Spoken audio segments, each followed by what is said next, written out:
Gasprijzen. Gemeente die geen subsidie wil geven aan ons. Maar ook vooral gasprijzen. En die twee bij elkaar hebben er uiteindelijk toe geleid dat het niet meer te betalen is. En dus moeten we noodgedwongen stoppen. Wie heb ik ABC-diploma, tenminste een pakket. En dat is nou voort. Dat ben je gewoon kwijt.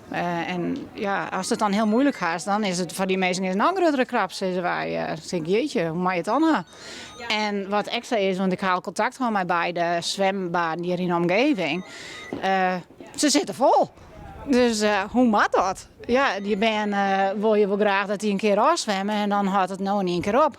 Wethouder Verder Breusma liet in een reactie weten het spietig te vinden dat het zwemcentrum de Dwarren dicht had.